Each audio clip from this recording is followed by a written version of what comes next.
Welcome back to the Dargslan series, part 14, where we finally leave the sandbox behind. In the last part, we got a RAG pipeline working against a handful of tiny text strings, which is great for proving the concept and useless for anything real. Today, we tackle document ingestion properly, PDFs, web pages, mixed formats, and the unglamorous trio that actually decides whether your system works, chunking, overlap, and metadata. This is the data layer that turns a toy demo into a tool you'd actually ship.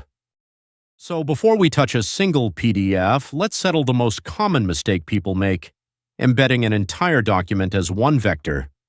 It fails for three reasons. First, meaning gets averaged.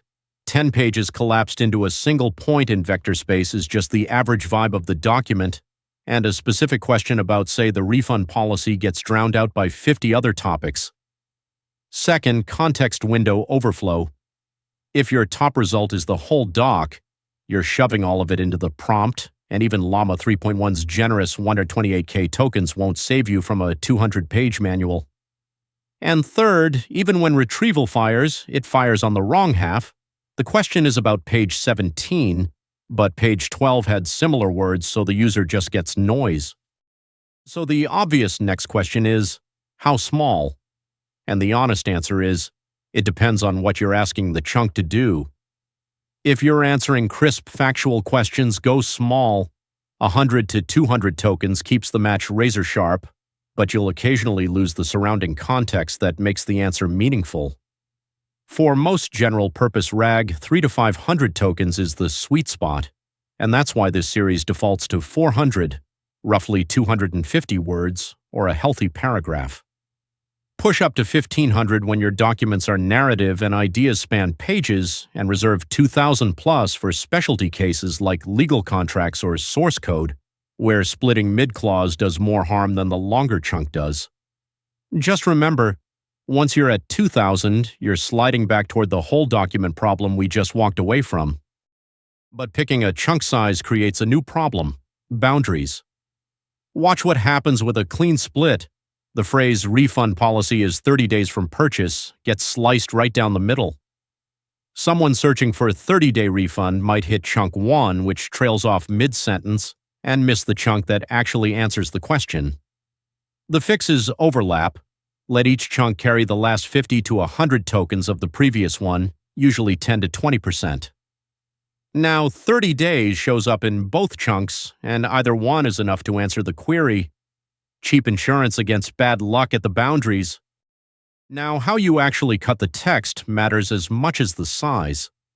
Fixed size splitting just counts characters or tokens, fine for generic prose or log files, but brutal on anything structured. Recursive splitting is the one to default to.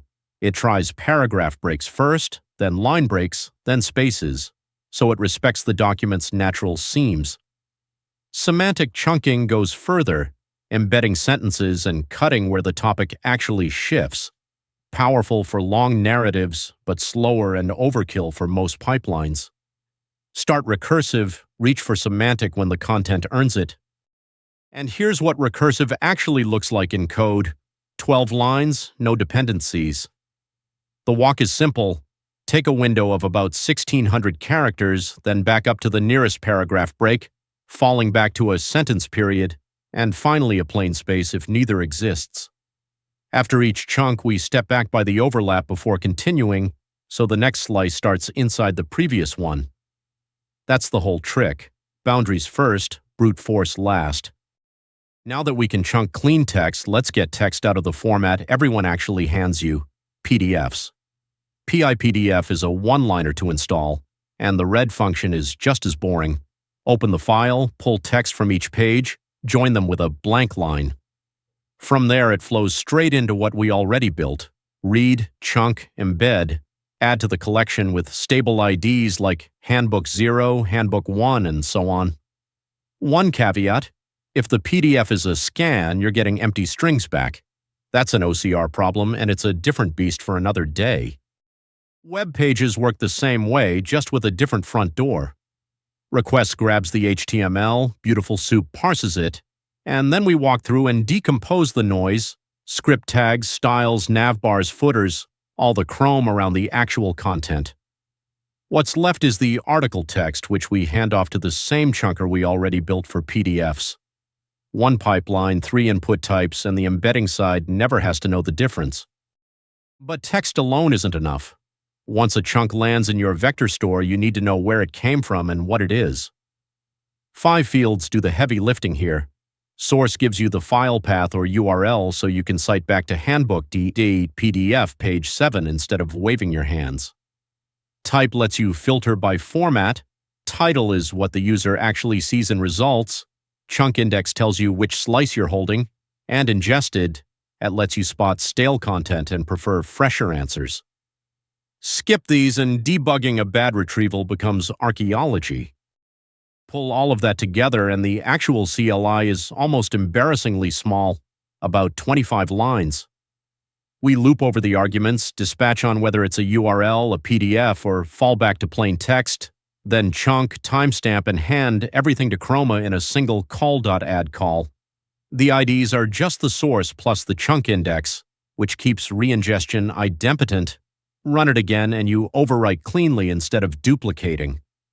That's it. Python ingest.py star.pdf and your corpus is live. So let's actually run it on something real. Mix a PDF, a markdown file, and a live URL on the same command line. The dispatcher we just built handles each one in turn. 47 chunks from the handbook, 3 from the README, 12 from the policy page, 62 chunks across 3 sources, all sitting in the same collection. And then rag.py from part 13 just works. Same retrieval code, but now it's answering from your actual handbook with the source and chunk numbers cited. That's the demo to tool jump. Now, before you ship this, let me save you some debugging. 5 traps I keep hitting. Scanned PDFs come back as empty strings. PyPDF can't see images, so you need OCR, or at least a warning. Rerunning ingest silently duplicates everything unless you hash the chunk text and use that as the ID. HTML noise sneaks in when you forget to strip nav and footers, and suddenly your top answer is a cookie banner. Mixing chunk sizes across sources wrecks retrieval consistency. Pick one size and overlap, apply everywhere. And if you skip metadata at ingest, you can never filter by date or source later. Tag it now or regret it. With the traps out of the way, here's homework. 4 things to ingest tonight, because the fastest way to internalize this pipeline is to point it at data you actually care about. Start with your browser bookmarks. Export them, ingest the URLs, and you've built a personal pinboard that answers questions. Then that PDF graveyard of papers you swore you'd read, RAG turns it into a library you can interrogate. Crawl your team's Confluence or Notion exports so you stop researching the same PTO page. And finally, your own writing, notes, blog posts, journal entries. That last one is quietly the most interesting. You start finding patterns in your own thinking. Before we move on, let's compress part 14 into 5 things worth remembering.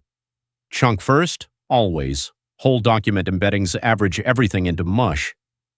400 tokens with 50 of overlap is your default. Tune it for code or legal, but start there.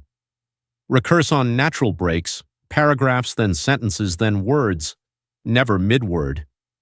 Treat PDFs, web pages, and text files as the same pipeline, just with different readers in front. And tag every chunk with source, type, title, index, and timestamp. 5 fields is the line between a demo and something you can actually debug in production. And here's the same idea distilled into a reference card you can actually pin somewhere. The numbers on the left, 1600 characters, 200 overlap, 4 characters per token, are the defaults you'll reach for 90% of the time. The right side is your library shortlist, pypdf for PDFs, BeautifulSoup with decompose to clean HTML, recursive separators that walk from paragraphs down to spaces, and pytesseract waiting in the wings for scanned documents, which, fair warning, is a whole different beast we'll save for another day. So that's ingestion. Your pipeline can now swallow real PDFs, HTML, and messy markdown without choking. But ingestion working isn't the same as RAG working well, which brings us to the honest part. Next time we tear into why your retrieval probably still misfires on real questions, and the 5 tuning techniques: chunk sizing, metadata filters, embedding choice, case selection, and re-ranking that drag quality from 60% up to 90%. Run your eval honestly, and I'll see you in Part 15.